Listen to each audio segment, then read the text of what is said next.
80% people in the rural areas, if they all do agriculture activities in a very small scale, then that is not viable and that will not be able to give them enough livelihood opportunity. So here the importance is how do we bring them up, besides doing the primary agriculture activities, bring major portion of the populations into some kind of non-agriculture or non-farm sector activities, which we call MSME. And now I'm focusing mostly on the rural MSME sector. Here, if we speak of the rural MSME sector, where we can have much more livelihood opportunities, much more employment opportunities, most of the rural MSME activities, they still depends on the agricultural farms produce for the basic raw materials. I don't say all, but most of the rural MSME activities, be it handloom, be it handicraft, be it some kind of rural ecotourism, behind that you will still have some kind of farm produce, agricultural produce. The agricultural produce has been uh, uh, processed, value added, and then it becomes into some kind of a new products which falls under the rural MSME sector. So these two linkages we can never bifurcate, we can never dissect. It still remains a continuous process. The linkage starts from the farm sector and then graduating the farmers to into beyond the basic primary agricultural activities into something value added activities. So in the form of some non-farm sector rural MSME activities that will have much more income generating opportunities for the farmers. Now that is how we have been in Assam as well as in other parts of the countries, how we are trying to take along the development journey of the rural space. Here, I would like to mention in 1980s when we start with the Farmers Club, we start with the theme of development through credit. That remains one of the important guiding principles of NABARD's development approach. Any development, sustainable development, cannot be sustained, cannot be carried carried forward just with the support of government, with the grant support, or with the subsidy. Finally, it has to be sustained with their own private fund in the form of some capital, and most of the cases, the fund requirement will not be there with the farmers or with the rural populace. So that is where the credit bank loans plays an important role.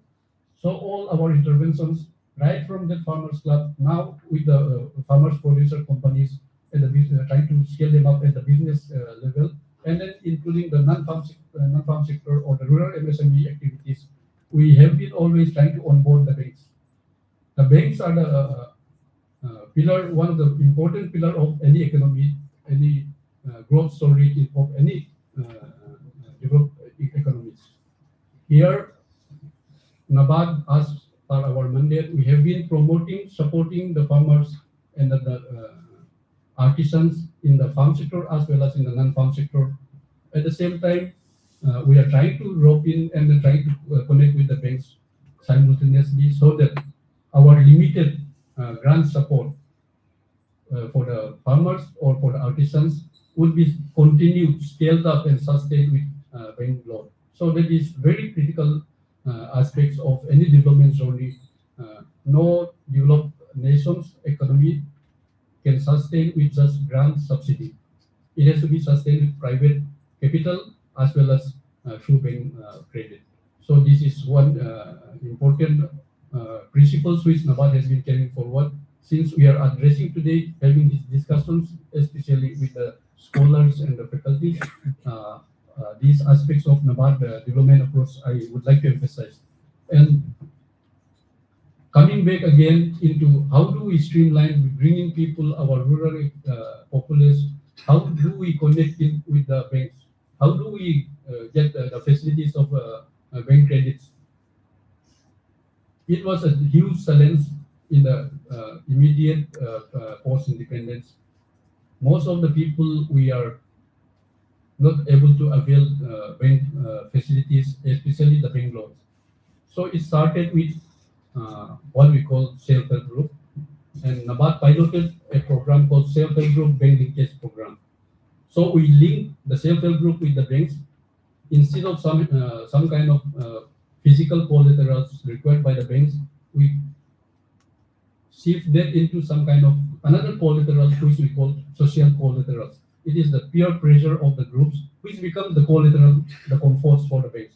So that in the 1990s we started linking the linkage of the banks with the self-help group members, and now the self-help groups have resorted, and then the movement has grown into such a scale. Now the next level, what we are thinking is how do we make these self-help group members not just as having the access to the bank credit, how do we graduate them into entrepreneurs, women entrepreneurs?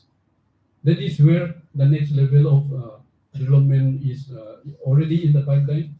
In the country, in the state, we are having that mission of Lakpati Baidos.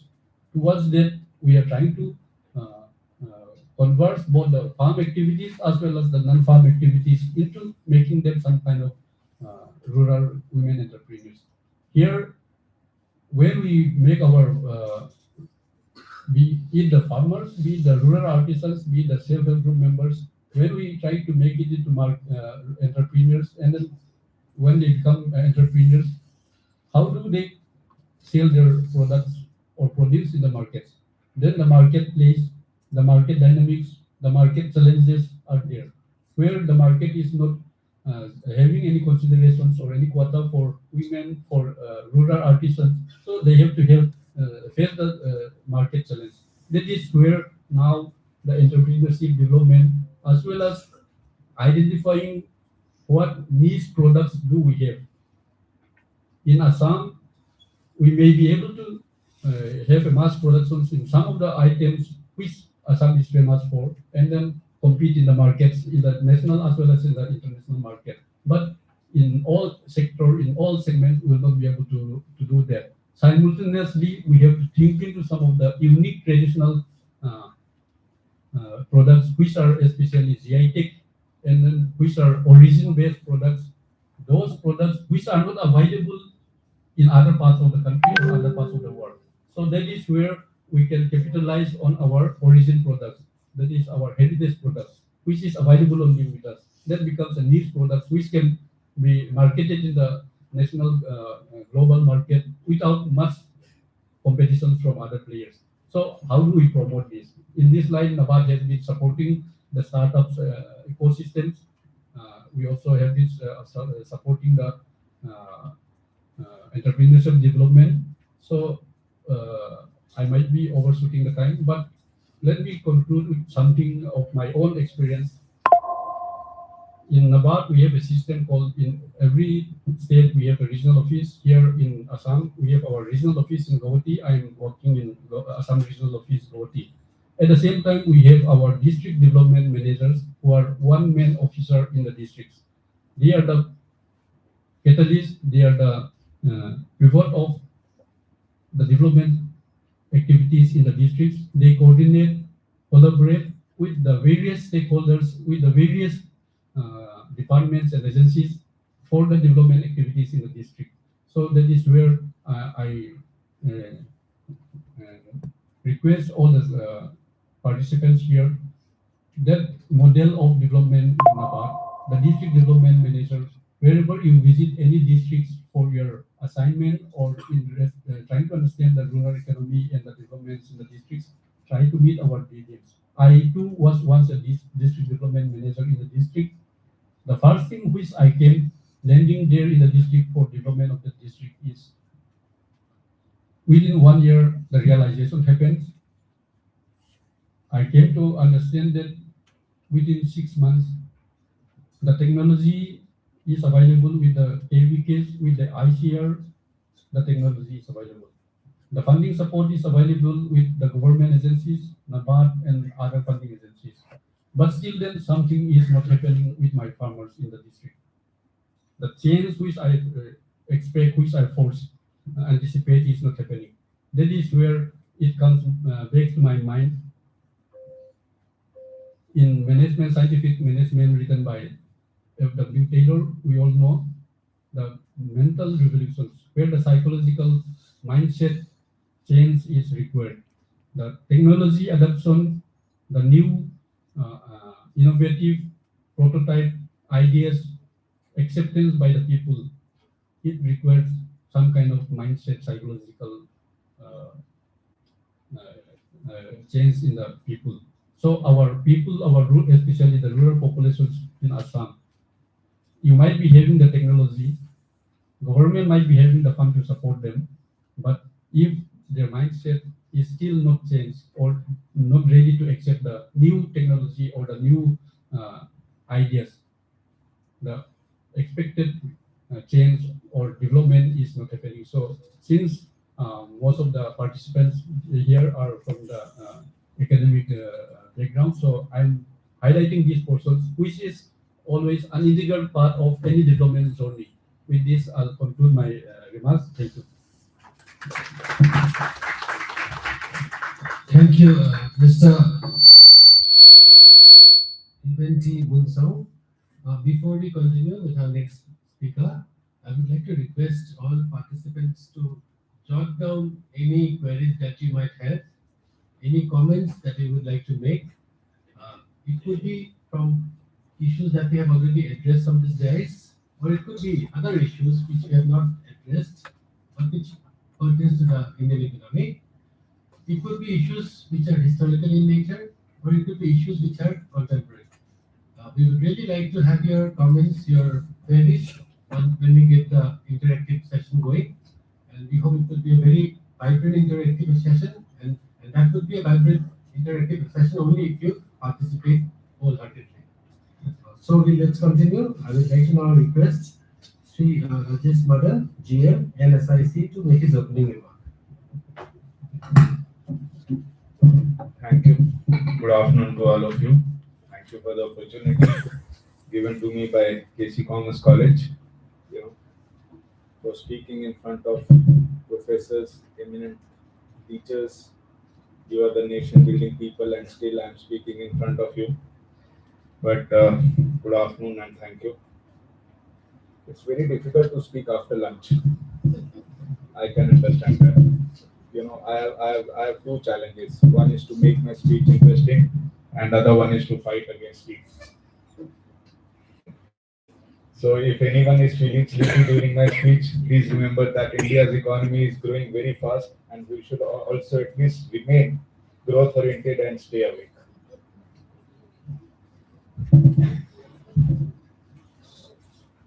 Just on the lighter moment of it, before I come to the hardcore economics and the very interesting topic, what has been given growth trajectory in India, earlier initiatives to the latest developments. India's growth story is not, merely economic numbers, what we were speaking till now and all those things. It's a story of transformation, aspiration, innovation, and resilience also. From a nation once dependent on imports and limited industrial capacity, India today is emerging as a global hub for manufacturing, digital innovation, startups, and entrepreneurships. The foundation is, India's growth journey began after independence with a strong dependence on need for food, strong dependence for strong focus on nation building. The earlier decades, emphasized development of public sector enterprises, agriculture reforms, heavy industries, infrastructure creation, and banking expansions. The Green Revolution transformed India from a food deficit nation into a food surplus country, which are at present we are now. Institutions like LIC, nationalized banks, PSUs laid the economic foundations of this country. Then came the historic economic reforms of 1991. Liberalization, privatization, globalization opened India to the world economy, foreign investment increased, industries modernized, and the private sector began to flourish. This phase, just already said by the moderator, sir, this phase gave birth to the global recognized Indian companies such as Infosys, TCS, Wipros, those were young companies and still they are young. I actually do not have a word like old companies or something like that. You know, I think when the child is born, we say a child is born, and as he grows, we say he's 18 years young, 30 years, 40 years. I don't know, from all of a sudden after 50 or 60, we start saying old. How come when something is going on increasing trend as young becomes old? Look, my definition is very different. If somebody asks me, I always say that 57 years young. I don't understand that how after 18 or 20 or 30 we become old. We cannot. If the story is going young, then we become more younger day by day. So these are all young companies, and India is young and will continue to remain young with the youngest population in the country throughout the world. So these companies provided the Indian talent, could Indian talent to compete globally. The next phase began when digital and entrepreneurship India. Over the last decade, India's growth trajectory accelerated with the transformational initiatives like Digital India. We are very proud we are using UPI. We are very proud that we are living in a country like India. हमें अभी भी बाहर की बातें बहुत अच्छी लगती हैं, इंग्लैंड, फ्रांस, जर्मनी, ठीक है, एक समय पे बहुत अच्छी कंपनीज थी, बहुत डेवलप थी, but India is now more developed than that. May be the numbers, I agree with professor sir, per capita income हमारी कम है, no doubt, may be, but then we will cross over that also. But India is a very developed country. Because we are living in India, घर की मुर्गी दाल बराबर, तो हमें India India क्या, हम इंडिया में रहते हैं, बाहर की कंट्रीज में ये है वो है, पर इंडिया में बहुत कुछ है जो बाहर की कंट्रीज में नहीं है. Once you go abroad and come back to India, you will feel proud that you are a proud Indian. So India today leads the world in digital payments through UPI, digital transactions, new account for almost entire payment transaction volume in the country. Practical examples: Paytm, Phone Pay, Google Pay. कितने लोग पैसा नहीं होता है जेब में, सब्जी वाला भी लेता है, सिगरेट वाला भी लेता है, पान वाला भी लेता है. What is that?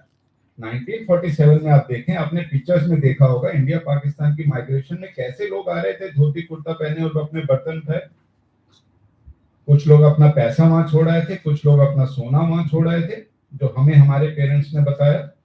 आज की डेट में देखिए, फोन लेके चलते हैं, पूरा बैंक साथ लेके चलते हैं, पूरा बैंक, कहीं जरूरत नहीं है, सब कुछ हम कर रहे हैं. तो what is this? This is proud India. This is what the transformation has been since the independent India, and I am still very proud of it and will continue. Even stores, just I quoted the examples, the small tea vendors, vegetables sellers are using the QR codes. Now, coming to after Digital India, it was Startup India. Startup India transformed job seekers into job creators. India today has over 2 lakh recognized startups and has created millions of jobs. India has become the world's third largest startup ecosystem. Yes, I agree that we were actually aiming for third and we have come down to sixth. I agree with Professor Sir. But then I also agree the recovery, and it should be not a V shape. I think it should be a W shape, which is more sustainable. A W shaped recovery is more important than a V shaped recovery. Now, the successful examples for this startup ecosystem: Zomato, Flipkart, Ola, Byju's. Today, innovation is no longer limited to Bangalore or Delhi. Tier 2, Tier 3, Tier cities are becoming also startup hubs. Then after startups, it was Make in India and PLI schemes. India is now focusing strongly on manufacturing and self-resilience. The PLI schemes have attracted massive investments and generated employment across the sectors like electronics, telecom, pharmaceuticals, food processing. Practical example: Apple manufacturing iPhones in India. That's a big achievement. Through partners like Foxconn, India is steadily becoming a global manufacturing destination. Like Tata Electronics, Dixon Technologies are expanding rapidly in the electronic manufacturing. Now, the rise of India, AI and deep innovation. We are now entering the next phase of the growth driven by artificial intelligence, semiconductors. मेरे ख्याल असम में ये बहुत बड़ा chip का industry Tata लगा रहा है. मैं गया था तो वो किलोमीटर के किलोमीटर, रात को भी ऐसा लगता है कि वहां पे दिन है. So that is what is, what will be Assam in future. So we should not actually be, Bangalore or Delhi or some other place. We must, where we are living, हमें उस जगह को भी उतना ही अच्छा बनाना है. Just like we have made India, we will make Assam great.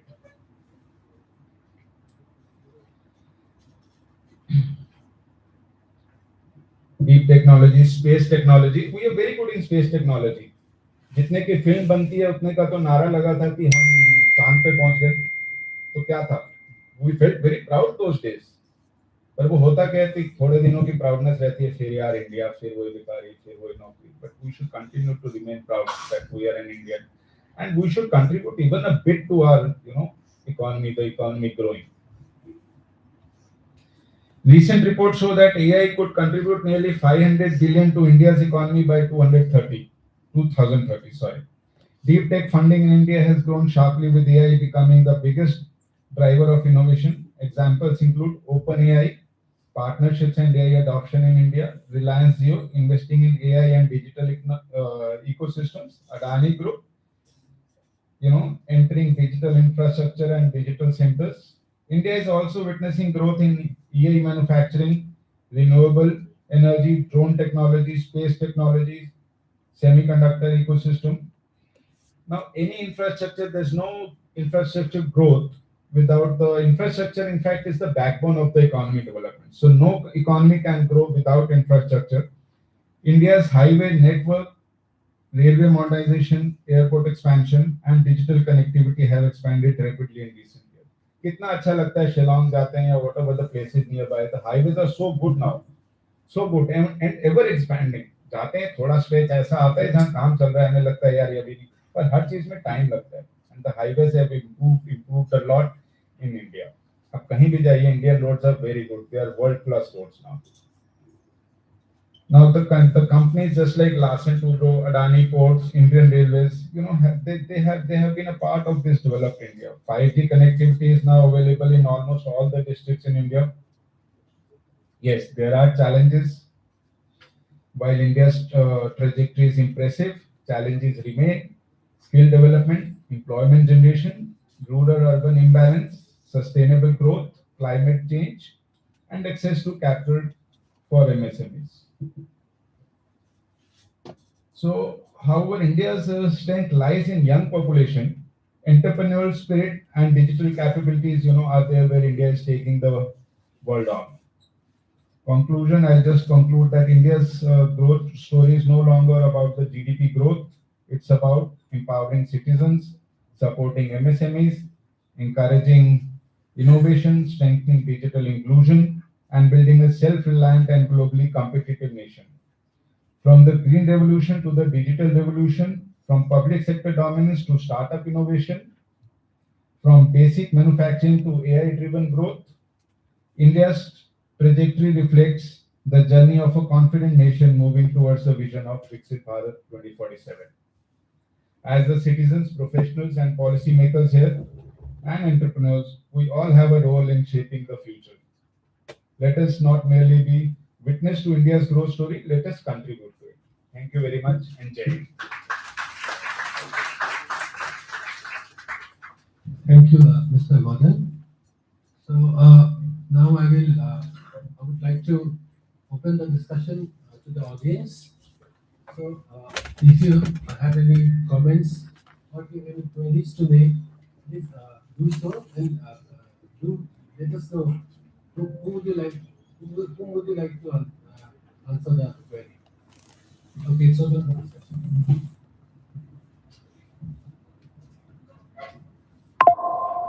Okay, someone has to start. Someone will have to break the ice. Yeah. I think the principal will do that. Thank you so much to all the resource persons. We had a really enlightening session. Yes, as you rightly said, post lunch. Even though it was post lunch, the sessions were very interesting.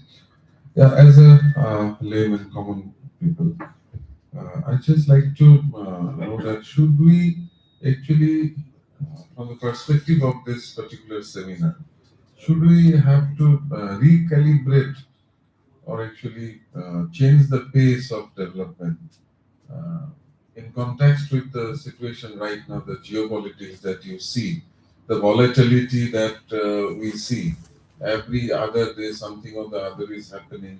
It's all, as it is said in geopolitics, nobody is playing, nobody is a fool. A couple of days back, we saw US and China sitting together and having feast and all. So where do we stand? And then again, it's a fuel driven. The other day, we came up with an information regarding the strategic petroleum reserve. I heard that we have only a stock of 9 days, so which needs to be enlarged uh, much. So in this context, although as a person I am extremely positive, I like to work day and night to fulfill much before 2047. But keeping in context with the current situation, do we need to actually think in that direction? And then furthermore, to uplift the society as a whole, government is bound to take up some measures for social development. But then don't you think that such types of steps are also need to be redesigned for the fact that if you are going on subsidizing, as mentioned by one of the speakers, so subsidizing has the positive impact as well as the negative impact also, and we are all testimony to that. So in that context, I'd like to hear something from Professor Datta, please. Okay, yeah. Thank you very much. You told that you are from geology, but it seems you are a hardcore economist. Yeah. Yes, yeah, the problems that we are facing currently that definitely are serious problems. Then obviously we need to bring in new things into table while we talk about the development strategy of the country. One thing obvious is that the technological change or technological, progress or technological intervention that we can make. For example, we are relying too much on petroleum products. The government is thinking about that. So instead of relying too much on petroleum products, can we move away from petrol-based or petroleum-based products? For example, for fuel particularly. So they are thinking in that line. But how far it becomes, operational, it may not be operational within a very short period of time. That is one thing. For example, we talk about electric vehicles. And if we think about the alternatives, electric vehicles are in a sense fine, but even then there are certain issues. For example, you know about this battery issues, infrastructure, charging facility, all those things are problematic. So which is why these are not picking up. So similarly, we may have to move away from kind of fossil fuel based kind of energy sources to something else if we can manage to do that. But unfortunately, that is not happening. If technological intervention happens and the cost of production of these things goes down, for example, solar, all of us are having these solar panels in our buildings right now. But these are subsidized candidates. No? All of us know it very well. The cost of the panel is very high. Installation cost is very high. So that has to go down. If that doesn't go down, probably affordability will be an issue. That's the thing. Alternative sources are there. Technology is available. Only thing is that whether the technology is affordable to everybody or not.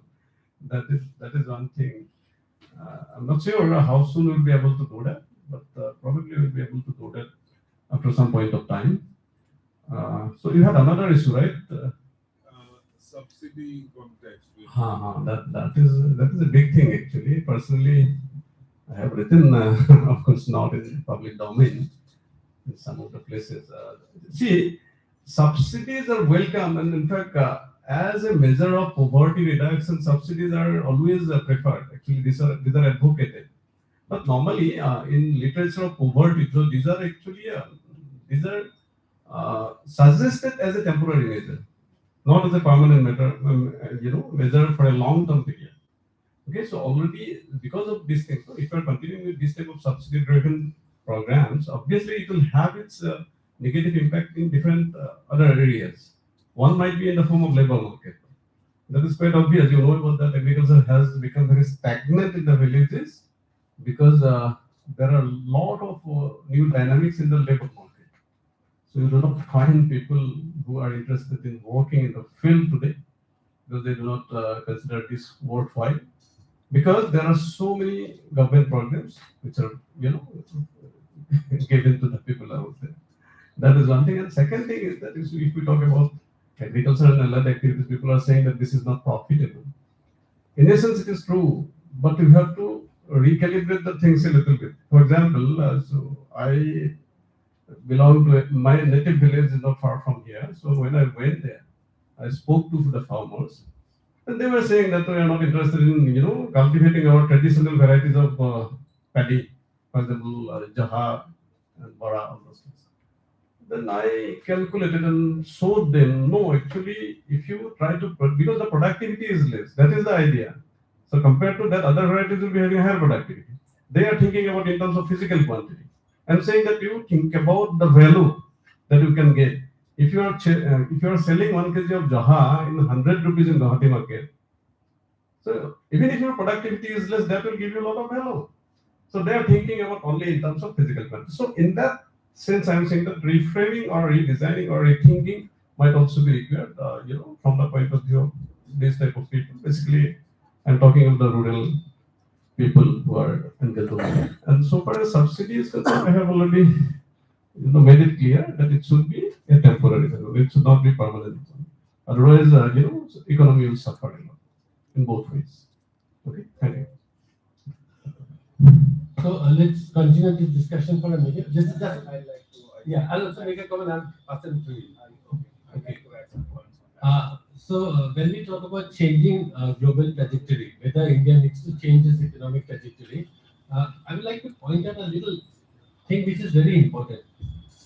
But before that, I'd like to give a reference of USA. USA was the factory of the world 2 decades ago. It used to produce 56% of the total goods and services, goods, not services, goods, and it used to export to the world. After the WTO, China joined, and USA decided that we are going to produce only high-end products, and we are going to transfer everything to China. Apple moved to China, Tesla moved to China, and they were producing everything. And along with the factories, the jobs also migrated to China. And what happened? The only people in USA who were making money were the shareholders of these big companies. And suddenly the populace became jobless. And the value of the jobs were so low, people had to work 2-3 shifts to survive. And then let's get to India. Now, the story which I have just stated was to stress the importance of manufacturing. Let's talk about India. India was primarily producing when it became independent. The primary sector dominated. And in economic transition, basically, over a period of time, the secondary sector or the manufacturing sector becomes predominant. Then eventually, as the country economy advances, the tertiary sector takes over. What happened in India? India was the primary sector dominant, and suddenly it jumped one stage, and the tertiary sector took over. It became dominant, and the middle portion was missing. The secondary sector or the manufacturing sector never took off. And this was happening because of the sudden, boom that happened in IT, the service sector, and everything. So what happened? The growth momentum was never sustainable in India, and suddenly India realizes that, and that is why the huge subsidy that is being put in Make in India, all the subsidies, the TIL, all those states to make India productive again, to promote the manufacturing sector, because it is the manufacturing sector that could what would you call it, strength to the economy. Otherwise, the whole thing becomes very hollow. The infrastructure becomes very hollow, shallow rather. So that is the point I was trying to make here, and with reference to subsidy and changing the growth trajectory. Okay. Just to continue with the discussion, what is going on. America still is the largest and the most powerful country in the world. But you see what Trump is saying, let's make America great again. Why?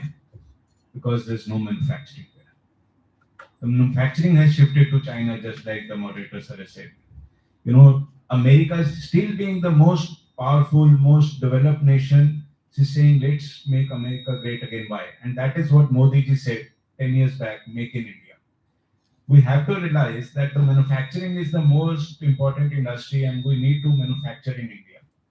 The subsidies given for manufacturing should be for a shorter period, and they should take upon themselves.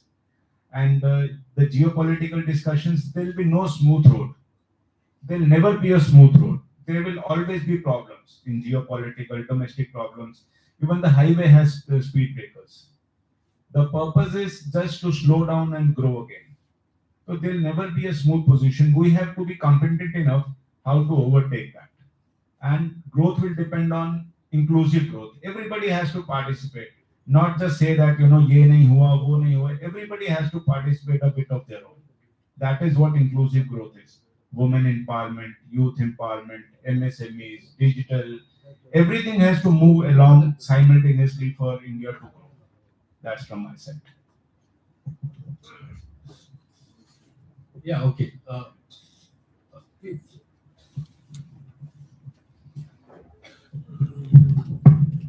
So, first of all, the opening remarks of all the panelists were very absorbing.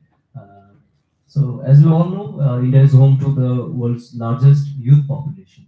So, how can India effectively harness its demographic dividend to sustain economic growth over the years? So, I would like to get it addressed by either by Dr. Sir or Borba Sir, anyone.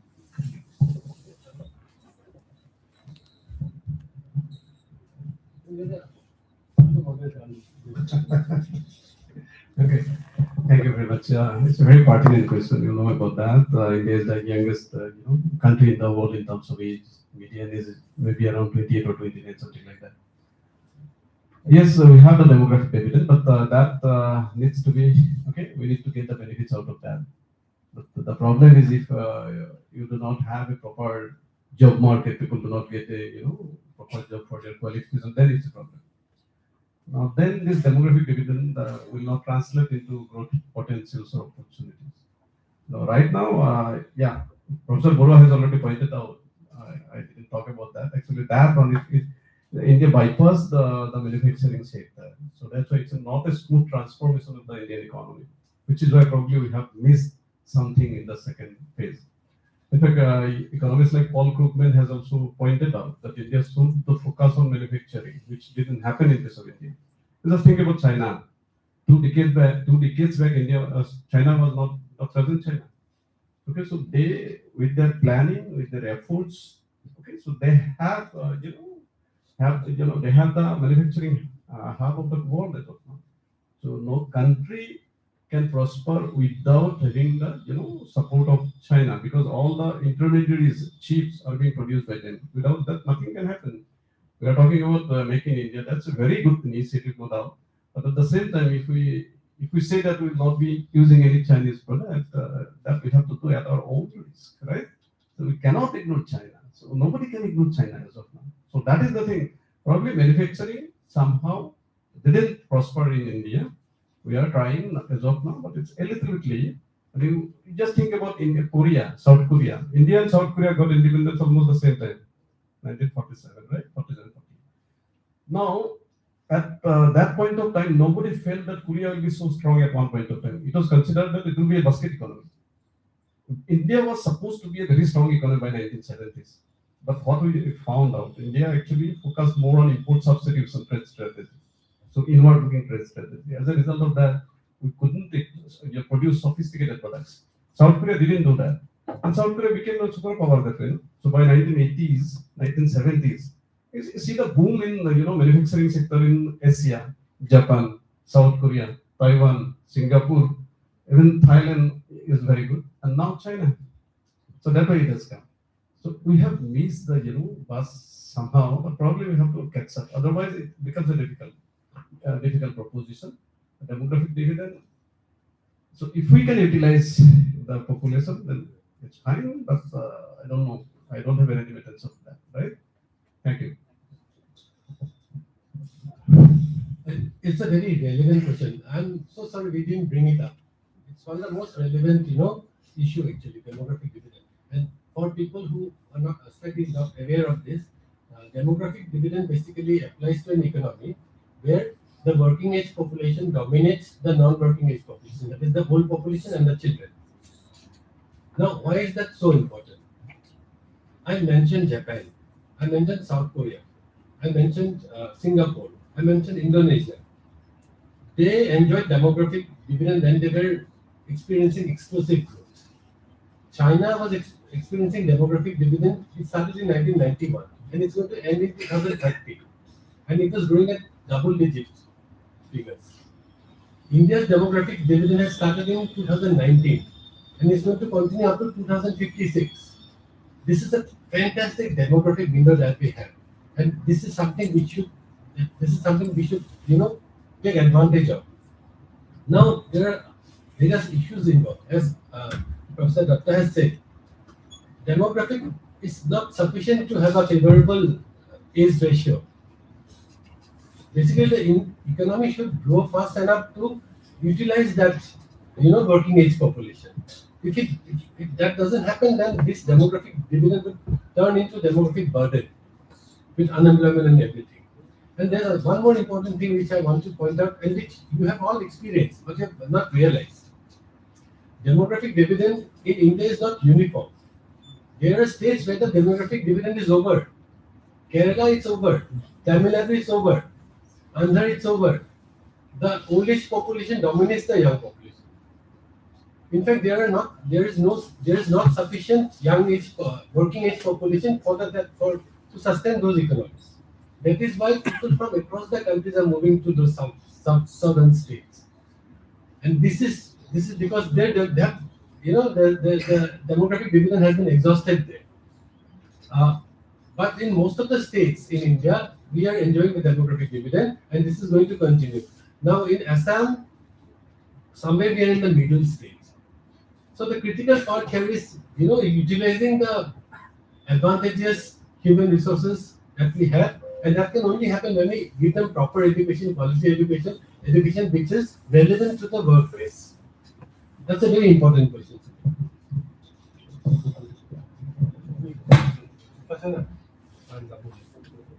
Okay, any other? I'm leaving, please don't mind us. We have a very busy schedule. Despite that he is here, so we'll get to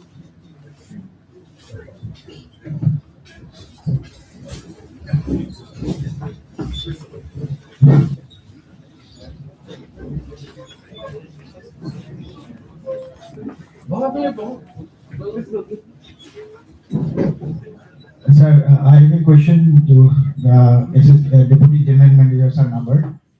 Sir, we have one research and community development cell in our college.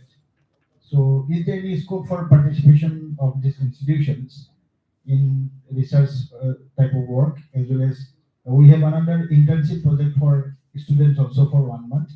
Is there any scope for participation of our students in NABARD as well as in research and development activities? Yes. Now it's real business now. Yeah, we are coming down to the reality as Bharat said.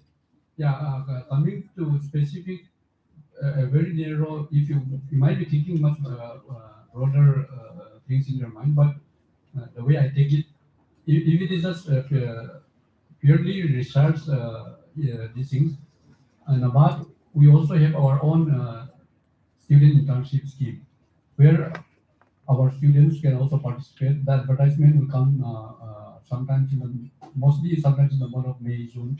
So that advertisement will be there from NABARD website. Beyond NABARD website, normally we don't go much into newspapers and other things. So we can always be in touch with NABARD, some regional office. This is one area. Another area is this is for the student intern. Now for your R&D cell, if you are having some kind of thematic research, some particular scheme, we do support for development of any particular segment sector. We do support, and then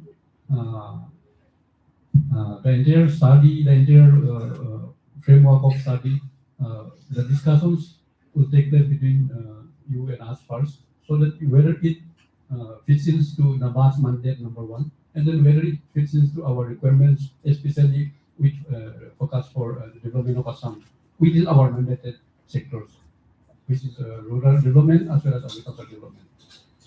I don't know whether I answered well enough. Anything more? I think your internship project is for 6 months. Yeah, 6 months. But you can provide me for 1 month in the summer months. See, yeah, awards, then means you have a break of only 1 month. Awards, even though we said 6 months, it is like our scheme is, it should be a minimum of at least 2 months. 2 months to 6 months. Our skills prescribes, because it involves both the primary field level basic survey as well as the secondary data analysis. So that is the minimum 2 months requirement. 6 months we are giving to extend for completion. If the student can complete within 2 months, that is as per our scheme.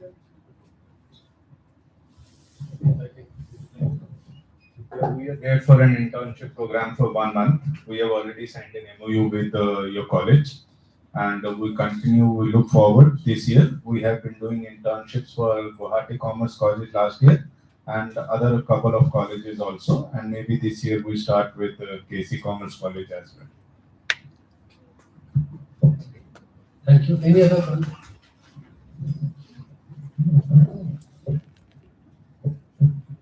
Sir, one of the pillars of Viksit Bharat is the youth. So, what are the schemes which the government has particularly targeted for the benefit and welfare of the youth? I would like to take the question. Would you like to? I could not. I not speak on behalf of the government. There must be some schemes, but we are from NSIC, the National Small Industries Corporation. So as such, there are no schemes for youth. But yes, we run an incubation center here at Guwahati, a training center for youths, where we have got template training for 5 programs, starting from computer program, fashion designing, beautician, confectionaries, and designer candle making. These are our 5 templates which we help, and the best part is when somebody comes to our training center, and before they leave the training center, we make them entrepreneur. We give them the Udyamadhar registration certificate, whatever they're learning here. So we tell them, you go to the market, show your product, make the product here. We are not charging anything for that. Bring your raw material. I have seen that. I am from New Delhi, but I have seen Guwahati, a lot of bakeries are there. Lot of bakeries. So I tell the students, you make your product here, and all the bakeries might not be having their own machineries. They don't have somebody is coming, sorry, keeping the product, and the bakeries are selling under their own brand name. So what I've told students is, you make the product here, go and sell to the bakeries, and whatever money you receive, you keep it yourself. We don't want. We just want that you become a bakery, you become an entrepreneur one day yourself. That is how we are helping, and we are open to any other program. If I have a batch of maybe 25 to 50 students learning a particular trade, I'll arrange for the professors, for teachers, for practical people, and I'm ready to give them training across the Northeast 7 states. Thank you. Any more? Any queries? Yes. Come.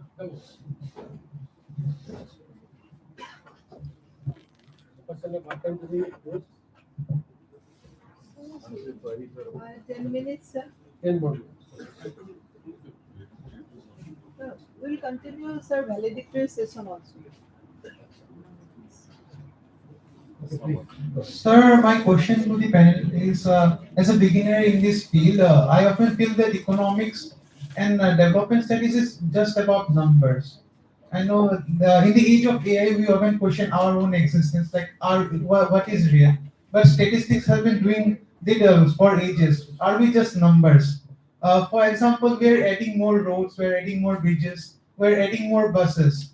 But when I come to university, I go to some other places, I often find the buses to be crowded, or there's less number of buses, even though the government is adding more buses. And similarly, the numbers the government always try, the policymaker always try to achieve some numbers, And while achieving some numbers just to appease or to show progress, it often takes debt or other, populist decision which can harm in the long run. For example, like what is happening in Himachal Pradesh or some other states where the salaries of government employees are delayed. So if the state governments, other state governments also take debt, continue to take debts, it will harm the fiscal health of the states. So similarly, are policymakers only about numbers? Are because the human and social factor should also be included. Who do you want you to answer the question? So anyone can answer. Would you like to? See, numbers, no doubt, there are numbers. Numbers are more important. Please have a seat. See, until there will be no numbers, there will be no targets. You know that what number you have to achieve. Yes, agreed that while achieving those numbers, we should not, keep aside the socio-economic factors as well. Now, Himachal, if you particularly because in they're not paying salaries, then once upon a time UP was also like that. That depends upon the governance. That depends upon the industries. What have happened in West Bengal? There have been no industries over last 2 decades. Why? Just because of the political rivalry or political reasons. I think those things are getting over. They'll be over, but everything takes time. And what else do you want me to answer? Should we only focus on numbers? No, we should not focus on numbers, but we should have some numbers. Agar you are studying something, I think you're a student. So what numbers? If you do not aim for what 70, 80%, 90%, then what will you aim for? How do you think numbers are not important at all? Sir, the sole focus of policy be only just achieving numbers. How do we rate ourselves, or how do India rate India itself? We were the third economy, we came down to sixth. These are numbers.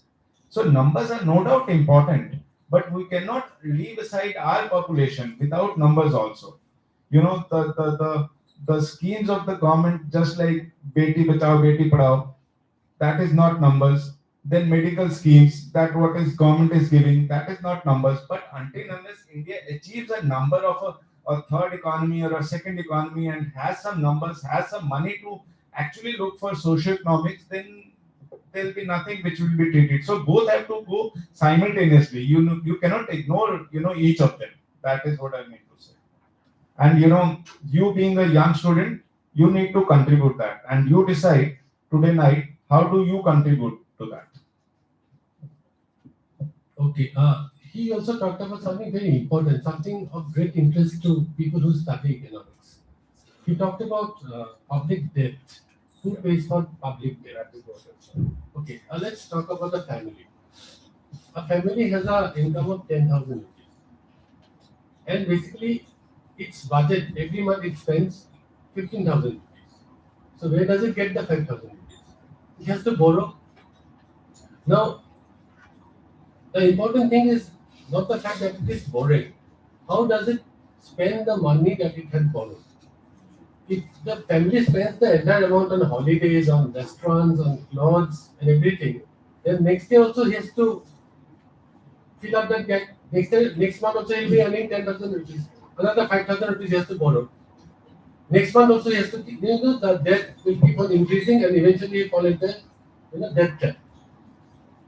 Now, on the other hand, if the family has an income of 10,000 rupees, he borrows 5,000 rupees and spends it on a house or a shop or a truck, that would be, that would pay for the principal as well as for the interest. Under no circumstances that would be, that would be a liability. So that the same thing applies to the government also.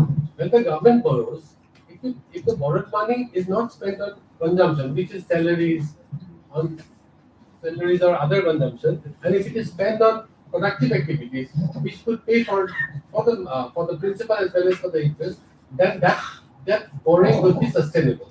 Otherwise, eventually you'll fall into debt. That is why we have this FRBM Act, Fiscal Responsibility and Budget Management Act. and it basically puts a cap to the borrowing that the government can, resort to, and that is 3%. So that answers your question, I suppose.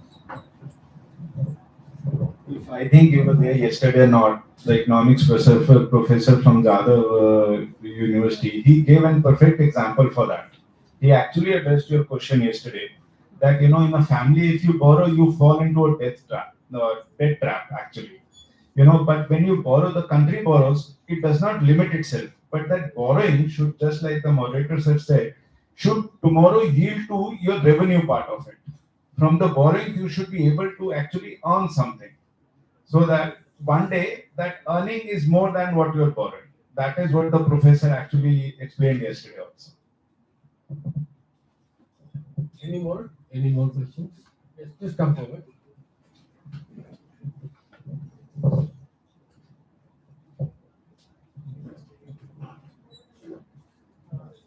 Sorry for asking the last question, although it's getting long. But after hearing so many questions, one question arises in my mind too. It is regarding the underemployment problem, which sir already mentioned in his speech. Uh, Currently, the government is also trying to move towards a market economy from the socialist version. But it will. But when we go to the market economy and with such a huge population, the wages basically go very low, below the sustainable level for the people. So how will the government will deal with that? And if the market is relied for that, then wages fall far below the sustainable level. So what can be the suggested solutions for that problem? Let me take this question because it's a public finance question. Professor Vinal Doctor talked about the great inequality that exists in the country.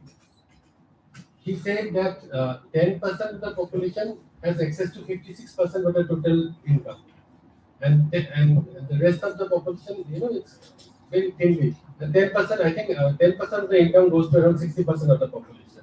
So there is huge inequality in the distribution of income.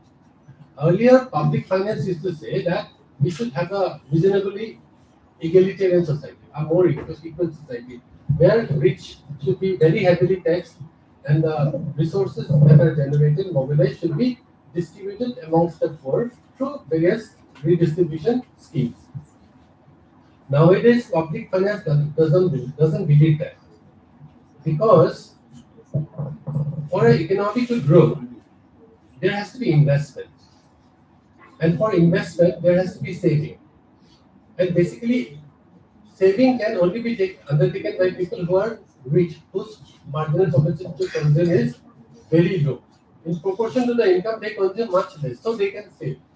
If the entire income is redistributed, everyone will become poor, and there will be no saving, no investment. So here, basically, redistribution as a policy is not favored in economics because it basically contracts the economy. The size of the cake becomes smaller. The policy which is adopted nowadays, modern public finance, they say, let the rich be rich. Let us tax them very heavily, but let them be rich, let them be enterprising, let them earn money, but let us not interfere with that. Because when they become richer, the economy becomes richer, the country becomes richer. But what we should ensure is this: tax them very heavily, and with the resources that we mobilize, let us ensure there is a basic floor to ensure that the poorest of the poor has access to the basic necessities of life. And that is the policy that the government adopts. You have what?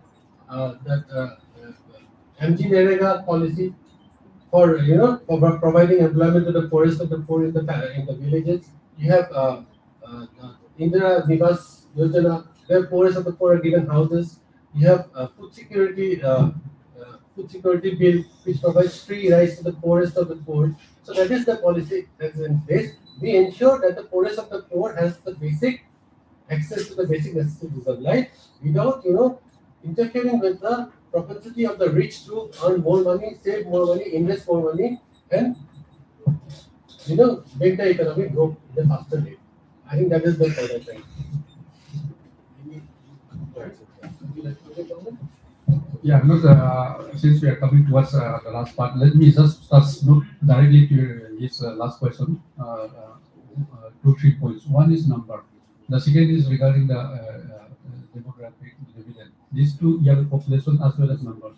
Numbers, uh, uh, as Sir has already mentioned, no doubt number is still always relevant, is still important because see the government has put a lot of efforts in numbers, targeting high number for financial inclusion.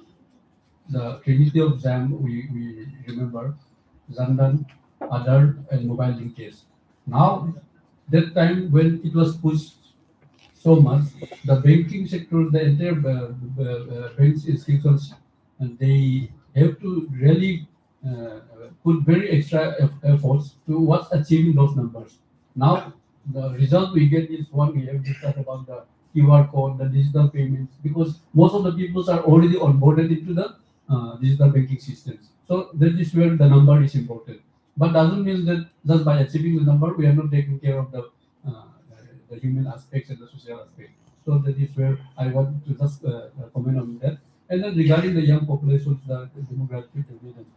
Here, I'm nowhere to comment on the academic part, but our academic curriculum itself, whether it is really aligned towards the need of the sectors, the industry sectors.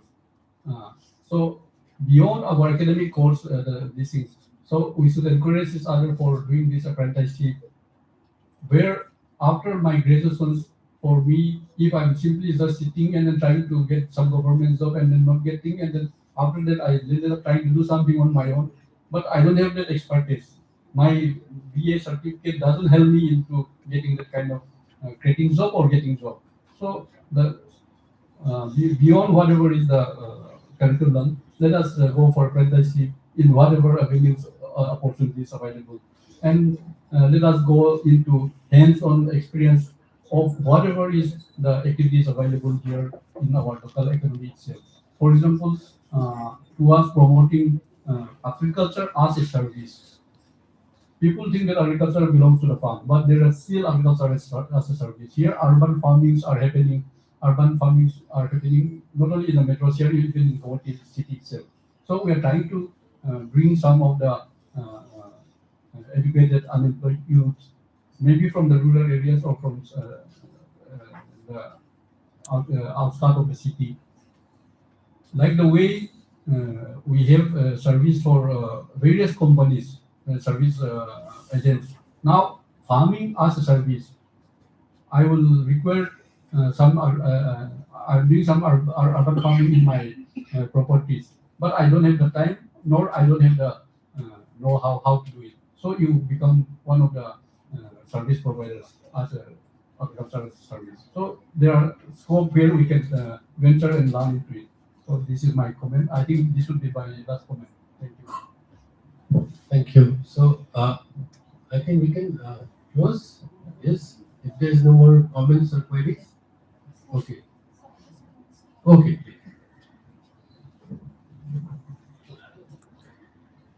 So I wanted to ask to Moonsang sir. So what do you think are the structural challenges that are kind of reducing, or that preventing a balanced rural development in India? And does NABARD play any role in addressing these challenges? Or this, there are some states which are much more developed in rural sectors compared to others. So does NABARD play any role in trying to reduce those disparities? Rural development or agricultural sector does not play any role. Is it trying to play any role so that there is balanced rural development? Balance in the sense, disparity in the sense, compared with other states. Yes, yes. Yeah, see, comparing with other states will be very difficult, or it might not be fair to comment with some other states. But let me focus on Assam. Here, in rural areas, the issues, the challenges we face is every family's our aspirations is to give educations to our children and then to get some good jobs. Especially our most of the mindset in the rural areas is to get government jobs, and that is where now our families, we have given educations. Now, after becoming, after getting some level of educations, now we come to the metros, the urban centers for searching for jobs or getting jobs. What happened is now in the rural areas, the people whom we left behind are really not able to do much anymore. Most of the young, energetic, or the educated, or the more talented, skilled people, they are shifting to the disease. Now these migrations, we are trying to, just as I said, trying to kind of, we don't plan to stop. We try to make more livelihood opportunities in the rural areas so that it will attract the rural young people towards getting some kind of livelihood, some kind of entrepreneurship in the sector in the rural areas. So that is where we talk about earlier in my opening remarks. Promoting the production is one thing, and then we are also introducing, as per the priority of the government, we are also introducing smart agriculture. We have introduced IoT in the farming systems. Now this is where our young educated people have a big role to play. It will not be like the traditional farmings where my parents, grandparents used to do. They will not be able to do this IoT kind of things. Now the smart weather forecasting system, the moisture, the soil content, so all these automations and the IoT kind of things, that is where the opportunities will be coming for the young and educated, skilled populations. And besides that, we are also trying to promote not only the smart agriculture and climate resilient agriculture, we are also trying to bring, as I mentioned in my opening remarks, trying to bring how do we take upgrade from these traditional agriculture activities, farm activities, into something like which is not exactly traditional agriculture, but a little value additions or a little process which becomes into the secondary sector like rural MSMEs. How do we make them into some kind of value added products? It may be a processed food, value added fruits or vegetables, or it can be in the form of some kind of handloom, handicraft, or in the in any kind of RMSME activities. That is why we are supporting the entrepreneurship development programs, and then also we are supporting now. We are going to partner with IIT Guwahati as well as with IIM Ahmedabad for supporting the rural startups. So that is how we are trying to create the rural development in our state.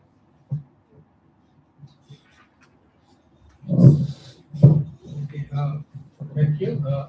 So can we rewind that? Okay, I would like to thank my co-panelists for this wonderful session. I would also like to thank the principal and the coordinator for giving us the opportunity to be here. And I would like to thank the audience. You have been wonderful and you have participated so vigorously in the discussion. So this has made the entire panel discussion and the audience discussion more fruitful. Thank you so much on behalf of the panelists.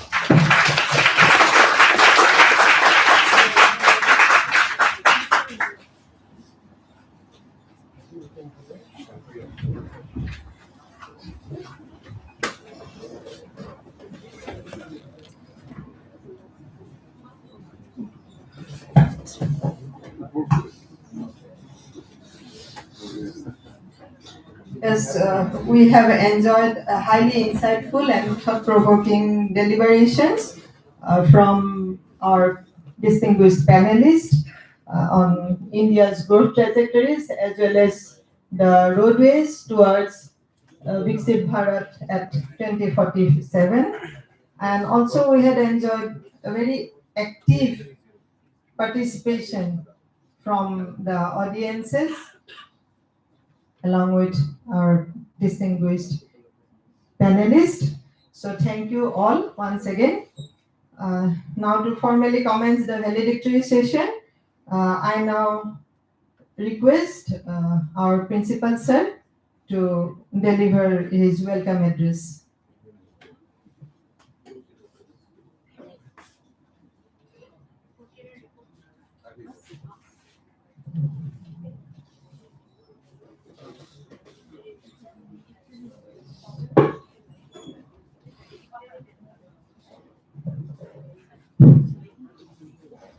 very good afternoon to everyone. So we indeed had 2 days of great learning on Viksit Bharat. Uh, Thanks to all the resource persons who have been with us. Thanks to, of course, NetFee and NABARD, and above all, NSIC. Sir has been here with us since yesterday, today also. And in all these sessions, we actually learned about the history, the present situation, as well as the future opportunities that lies. And we could understand that we have a huge population. Challenges are more. Well, I'm referring to my student friends who are sitting at the back. Okay? Challenges are more, but the other side, if challenge is one side of the coin, the other side is opportunity. So opportunities are also equally the same, right? We need to adapt ourselves to the changes, okay? Learn the tricks, okay? And then move ahead, okay? And yes, parallelly, the government is also, coming up with so many schemes and all. So we need to work out on that. Just now, Mr. Monsong from NABARD is saying that they're doing some collaborative works with bigger HEIs like the IITs or IIMs. Okay, so for HEIs like that of ours also, given the opportunity, okay, we can also try, at different levels. So that is something which cropped up in my mind, that it would be better also if HEIs like that of ours are also given opportunities to work at the ground level to create something, and so that the students can lead from the front. Okay. So overall, it has been a very nice learning environment for all of us, as 88 papers almost came up for discussion. That's a good thing. The learnings we will take from here to the next level, that is the implementation level, as much as we can. And I thank everyone involved here in putting up this seminar to this particular position. Thank you so much.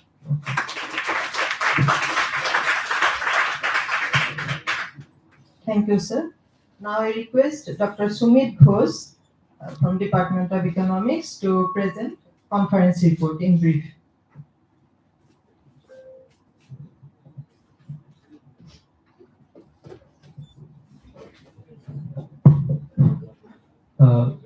Respected Chairperson, distinguished guests, esteemed speakers, participants, and colleagues.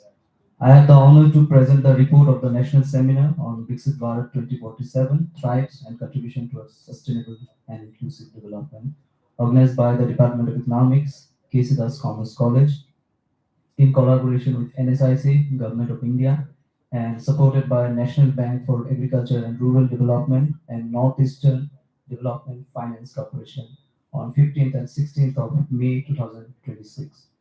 The seminar was organized with the objective of fostering academic dialogue and deliberation on key issues related to the theme, and to provide a platform for scholars, researchers, and academicians to exchange their ideas and insights.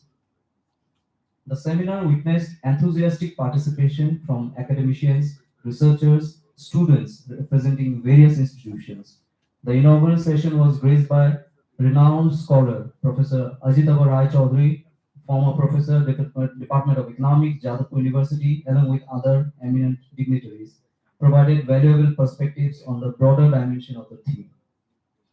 In his keynote address, Professor Rai Chaudhary emphasized that we need to take into account financial sustainability apart from environmental sustainability to sustain the growth rates projected. A total of 5 technical sessions were conducted over the course of the seminar.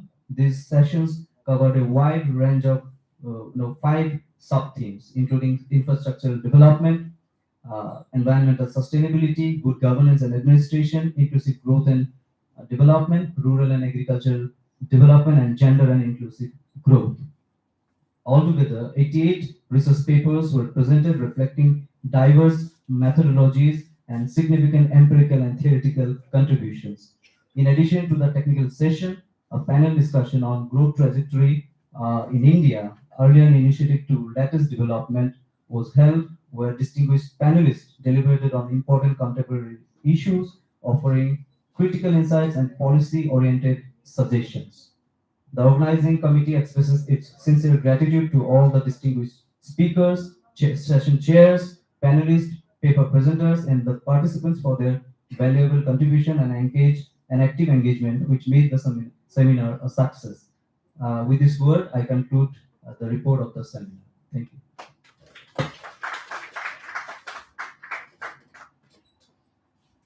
Thank you, Sumit. Now I request Dr. Banasri Bhuya from Department of Management to offer vote of thanks.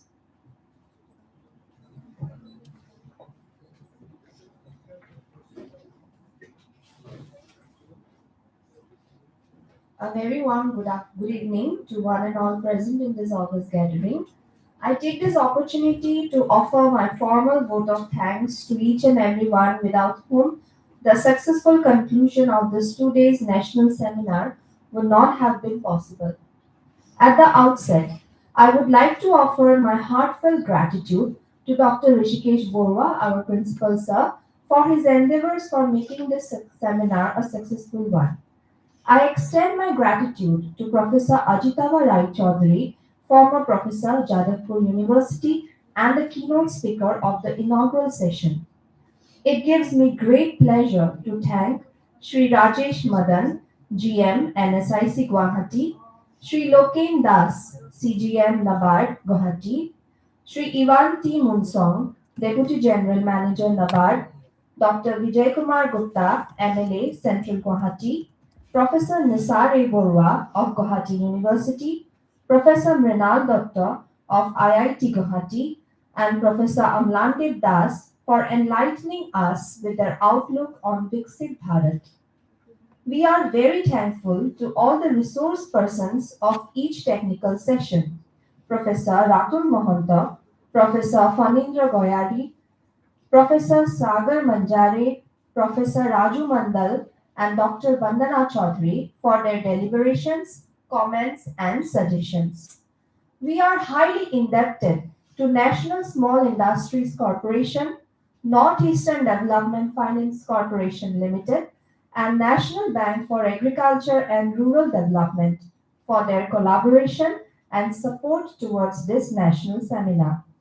My deepest gratitude goes to all the paper presenters and participants of this seminar who have joined both online and offline and have provided their deliberations in each of the technical sessions. I am thankful to all members of the core organizing committee, all coordinators and members of all the subcommittees, volunteers, faculty members, non-teaching staff, and students of the college who have worked tirelessly to make this seminar a successful one. Finally, we have come to the end of the seminar, which was held for the last 2 days. Thank you all. Thank you, each and every one of you, for making this seminar successful. Now we shall be having a tea break just outside. Outside of no break.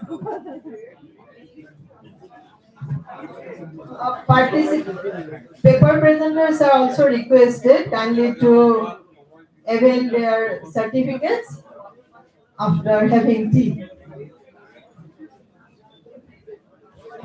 Thank you all once again.